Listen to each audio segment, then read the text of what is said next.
नमस्कार मंडळी. आज आपल्या या मुलाखतीमध्ये आपण एका खास व्यक्तीची माहिती करून घेणार आहोत आणि मी त्यांची तुम्हाला ओळख करून देणार आहे. त्यांचं नाव आहे मनीषाताई कान्नव, ज्या एक काउन्सिलर म्हणून काम करतात रेडियन सुपर स्पेशालिटी हॉस्पिटलमध्ये आणि मुळके सरांच्या इथे.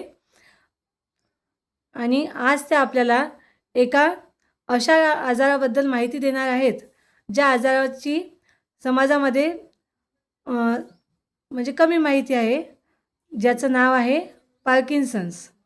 आणि हा जो आजार आहे पार्किन्सन्स, तो आजार त्यांना स्वतःलाही आहे आणि त्या स्वतः त्याचा अनुभव घेत आहेत की आजारामध्ये काय काय होत आहे.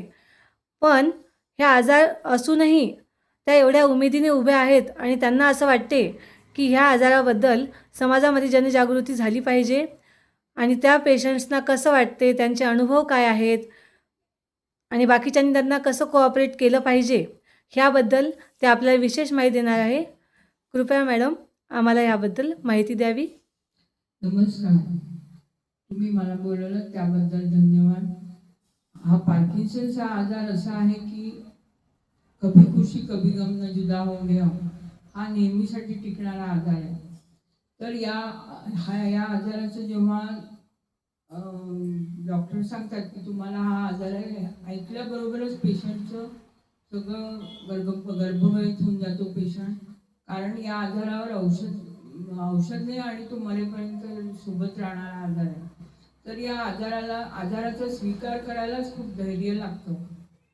आणि अमरावतीमध्ये सिकंदर सर अडवाणी जे DM आहेत, न्यूरोलॉजिस्ट आहेत, त्यांनी या पार्किन्सन्स आजाराबद्दल खूप लोकांमध्ये जागृती व्हावी याच्यासाठी खूप प्रयत्नशील असतात ते नेहमी. आता नुकतंच अभिनंदन बँकेच्या हॉलमध्ये कार्यक्रम झाला. रिदमचं कसं महत्त्व आहे या पार्किन्सन्स आजारामध्ये त्यांनी सांगितलं. आणि खरोखरच तालावर जेव्हा आपलं एखादं ताल जेव्हा सुरू होतो, रिदम सुरू होतं, तेव्हा खरोखरच आपसुकच आपले हातपाय हलू लागतात. आणि एवढं ते महत्त्व त्यांनी छान प्रात्यक्षिक करून पटवून सांगितलं, त्याच्यामुळे सगळे खुश होते. या कार्यक्रमाला पार्किन्सन्स पेशंट आणि त्यांचे नातेवाईक पण आले होते. तर पार्किन्सन्स असा आजार आहे की त्याच्यामध्ये डोपामिनची कमतरता भासते. त्याच्यामुळे आपल्या शरीराची जी सुसूत्रता असते ती निघून जाते. आणि कोऑर्डिनेशन ऑफ द बॉडी हा डोपामिन करत असतो. त्याला लव्ह हार्मोन म्हणतात, हॅपी हार्मोन म्हणतात. त्या कार्यक्रमाला आलेल्या एक पेशंट होते, तर बाई होत्या, तर त्यांना म्हणजे चालता येईना, पाय असे फ्रीज झाल्यासारखे झाले होते. तर त्यांना नवऱ्यानेच पकडावं असं वाटत होतं. कारण या आजारात जो जवळचा माणूस असतो त्याच्यावर त्याचा जास्त विश्वास असतो आणि त्यांनी जर साथ दिली तर तो पेशंट नक्कीच आजारातून बरा होऊ शकतो. बरा म्हणजे आपलं व्यवस्थित राहू शकतो. आणि घरच्या लोकांचा सपोर्ट या आजारात अतिशय महत्त्वाचा आहे. कारण की हा भावनेशी संबंधित आजार आहे.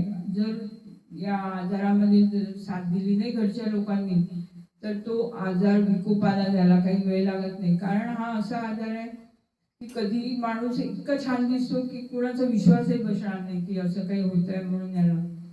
पण घरच्या लोकांनी अशा पेशंटला खूप प्रेमाने वागवायला पाहिजे. किंवा असं निदान त्यांनी असं तरी म्हणायला हवं की काही काळजी करू नकोस, आम्ही तुमच्या सोबत आहोत. हे वाक्य अतिशय औषधासारखं कामात पडतं. आणि त्याला मानसिकता त्याची पाहायला पाहिजे. कारण की जेव्हा गोळी घेतो त्याचा ऑन ऑफ टाईम सुरू असतो. जेव्हा ती गोळी घेतल्या जाते तेव्हा ऑन टाईममध्ये सगळं सहन होतं त्या पेशंटला. पण जेव्हा ऑफ टाईम सुरू होतो तेव्हा तो पेशंट थोड्याशा कारणाने डिस्टर्ब होतो, भावना प्रधान होतो. अशा वेळेला घरच्या लोकांना कळत नाही की याला नेमकं होतंय काय. तर ते कधी कधी चिडतात, पण त्याला इलाज नाही आहे, पेशंटला पण समजत नाही. तर अशा तऱ्हेने या आजाराला आपल्याला सामोरी जायचं आहे. तेव्हा सरांनी सांगितल्याप्रमाणे म्युझिक थेरपी, डान्स थेरपी तर अतिशय महत्त्वाची आहे. याच्यामध्ये खरोखरच फायदा झालेला आहे. मी सुद्धा पार्किन्सनची पेशंट आहे आणि सरांचीच पेशंट आहे त्याच्यामुळे, आणि स्वतःला व्यस्त ठेवलं पाहिजे. काही करून तुम्ही काहीतरी करीत राहा, म्हणजे तुम्हाला नक्कीच बरं वाटेल. आणि विशेष म्हणजे औषधाच्या वेळात पाळायच्या या आजारामध्ये.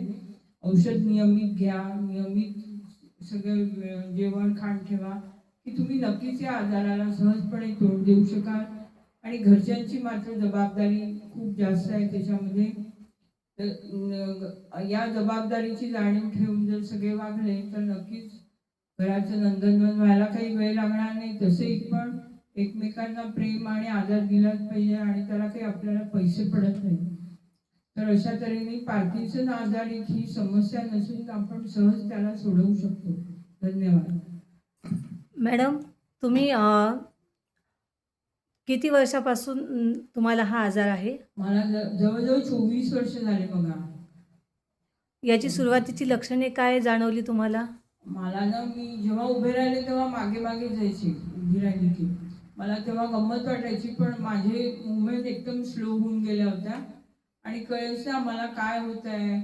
निगेटिव्ह थिंकिंग सुरू झालं होतं आणि खूप त्रास व्हायचा मला. मग ह्यामधून तुम्ही कशा सावरलात? मग कोणी म्हणाले यांना मानसरोग तज्ज्ञांची गरज आहे. मी म्हटलं जाऊया, काही हरकत नाही, माझी काहीच हरकत नाही, मला लवकर बरं व्हायचं आहे. मग आम्ही जेव्हा डॉक्टरांकडे गेलो, मानसरोग तज्ज्ञांकडे, तर त्यांनी सांगितलं न्यूरोलॉजिस्टकडे न्या यांना, हा त्यांची न्यूरोलॉजिस्टच यांना ठीक करू शकणार आहे. मग आम्ही त्यांच्याकडे गेलो, मग त्यांनी औषध वगैरे दिलं. आणि त्याच्यानंतर मी जवळजवळ 13-14 वर्ष अकोल्याला मोनिका मालुकार मॅडम आहे त्यांच्याकडे गेले. तेव्हा नंतर आपल्या डॉक्टर सिकंदर अडवाणी सरांनी इथे न्यूरोलॉजिस्ट म्हणून प्रॅक्टिस सुरू केल्यावर मी अमरावतीतच औषध घ्यायला लागले मी. आणि त्यांच्या डान्स थेरपीचा विशेष असा फायदा झालेला आहे. आणि सगळ्यांचं जे काय रेडियम सुपर स्पेशालिटीमधलं वागणूक आहे सगळ्यांची, ती पण अतिशय कौतुकास्पद आहे. त्याच्यानंतर मी मुकुंद मुके सरांकडे पण काम करते, तिथे देखील अतिशय लोक चांगले आहेत. थोडक्यात काय तर प्रेमाने जर कुणाला वागवलं तर त्याच्या नक्कीच त्याला बरं वाटतं आणि तब्येत लवकर सुरुस्त होते. धन्यवाद. तुम्ही सांगितलं की ह्या आजारामध्ये पेशंटनी स्वतःला व्यस्त ठेवलं पाहिजे. तर तुम्ही स्वतःला व्यस्त ठेवण्यासाठी काय काय करता? मी गाणं पण शिकते, नंतर पेंटिंग पण करते आणि लिहिते पण. असे माझे विविध उपक्रम चालू असतात. आणि बाहेर जाते, मला आवडतं नर्सरीमध्ये जायला आवडतं.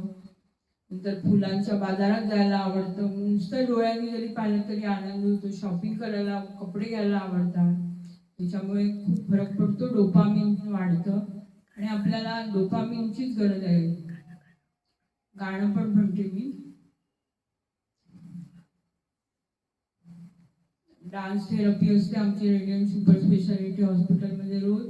आणि माझं तर आवर्जून सगळ्यांना, अमरावतीकरांना, ज्यांना ज्यांना पार्किन्सन्स आहे त्यांनी वेळात वेळ काढून डान्स थेरपीला खरोखर यायला हवं. कारण की लोकांना असं वाटतं की आम्हाला समाजात लोक नावं ठेवतील आम्ही डान्स केला तर, पण काही नाही. समाजात काहीही, समाजाला घाबरून चालणार आहे का? ते आपला संसार करायला येतात का? नाही. मग का म्हणून आपल्या मनासारखं वागायचं नाही. आणि हा जो आजार आहे हा 50 नंतर सेकंड इनिंगमध्ये झालेला आहे. तर नक्कीच डान्स थेरपीला यायला काहीच हरकत नाही. आवर्जून पुन्हा पुन्हा सांगते, जरूर या, तुमचा नक्कीच फायदा होणार. धन्यवाद मॅडम. तुम्ही खूप महत्त्वपूर्ण माहिती अशी आम्हाला दिली आहे. आणि तुम्ही अशाच आनंदी राहो आणि तुमचं सर्व क्षेत्रामध्ये नावलौकिक हो आणि तुम्हाला घरच्यांची अशीच साथ मिळत जाओ, हीच आमची ईश्वरचरणी प्रार्थना. खूप खूप धन्यवाद. धन्यवाद.